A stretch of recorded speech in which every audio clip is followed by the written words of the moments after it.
Jika kita bicara tentang tonggak-tonggak sejarah bangsa, tentang sebuah momentum memori bangsa, waktu-waktu lalu rasa nasionalisme kita seolah-olah berkobar, patriotisme kita dibakar.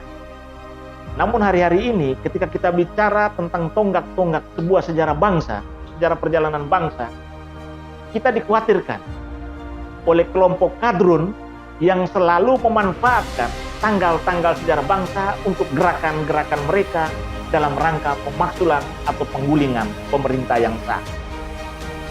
21 Mei nanti yang kita peringati sebagai hari lahirnya reformasi, di mana rezim Soeharto yang berkuasa hampir 32 tahun ditumbangkan oleh sebuah gerakan mahasiswa bersama rakyat, ditengarai akan terjadi demo besar yang dinamai demo buruh bergerak bersama rakyat. Lucunya, dalam pesan demo buruh bergerak bersama rakyat yang berusaha mengangkat bagaimana derajat hidup kaum buruh, persoalan-persoalan kebangsaan, persoalan-persoalan kerakyatan di negeri ini yang mau disuarakan oleh elemen buruh bersama rakyat, justru diboncengi dengan kepentingan politik dengan memasukkan isu pemaksulan Jokowi. Kita tahu betul bahwa terhadap semua kegiatan demonstrasi yang memanfaatkan momentum tanggal-tanggal cantik, tanggal-tanggal bersejarah, tanggal-tanggal identik, pasti tokoh-tokoh yang sama yang mengagung-agungkan tanggal, mengagung-agungkan bulan, mengagung-agungkan nomor cantik akan ada di belakang itu. Dan isunya tetap tidak lain tidak bukan pemaskulan atau berupaya menggulingkan pemerintah yang sah. Masyarakat Indonesia sebenarnya sudah jenuh. Mereka 2 tahun dikandangkan akibat COVID, pandemi yang berkepanjangan. Saat ini baru sedikit mereka menarik napas lega. Baru selangkah mereka keluar rumah untuk bekerja, mengais rezeki, membangun kembali ekonomi-ekonominya yang runtuh dan tinggal puing-puing.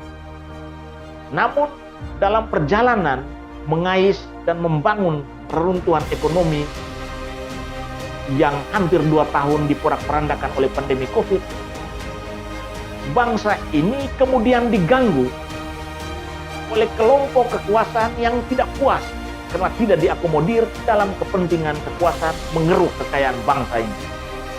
Kelompok-kelompok yang menamakan dirinya PA212 yang kemarin distigma sebagai kaum kadrun, kemudian tetap berusaha dalam setiap langkah-langkah kritis yang dilakukan oleh kelompok manapun, mereka akan berusaha menginfiltrasi niat mereka untuk menggantikan atau menghancurkan kepemimpinan Jokowi. Mereka rupanya lupa bahwa memori kolektif bangsa ini masih sangat kuat, masih sangat ingin, masih sangat satu tentang rasa Bhinneka Tunggal Ika. Namun yang namanya kelompok tidak puas, kelompok sakit hati, semua hal akan mereka upayakan. Mulai dari menjual agama, menjual ayat, memanipulasi fakta, sampai hari ini berupaya menunggangi demonstrasi-demonstrasi yang dilakukan oleh orang-orang yang sesungguhnya dicap sebagai orang-orang yang bersih, orang-orang yang jernih, yang akademik. Kita lihat sudah begitu banyak golongan, para pemikir, para cerdik-cendekia negeri ini yang sudah dirasuki oleh kelompok-kelompok kadrun, kemudian berada pada barisan kadrun berusaha menyerang pemerintah. Jokowi dan pemerintahannya sudah mampu, bahkan paling mampu mengendalikan pandemi COVID dibandingkan dengan negara-negara maju di luar sana. Namun tidak satupun apresiasi ini diberikan oleh sesama elemen bangsa terhadap keberhasilan Jokowi di masa kepemimpinannya. Jokowi bahkan mampu mendudukkan Indonesia agar tidak disetir oleh asing, baik lewat rebutan kembali saham Freeport, baik lewat pelarangan ekspor nikel, dan semua hal yang sudah dilakukan untuk memartabatkan negeri ini. Namun ketika Jokowi sedikit saja lengah, maka kelompok ini akan memanfaatkan semua hal untuk menjatuhkan seorang Jokowi.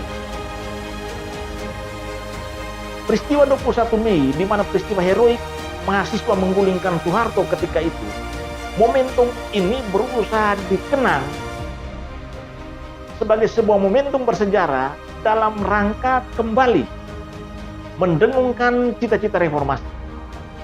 Namun momentum 21 Mei ini juga menjadi momentum yang sangat kritis dan berbahaya jika sampai elemen-elemen yang berusaha mengingat kembali, berusaha berromantika dengan memori 21 Mei 98 yang lalu, kemudian membuka dirinya untuk disusupi, diinfiltrir, diracuni dan dirasuki oleh kaum-kaum yang gila kekuasaan.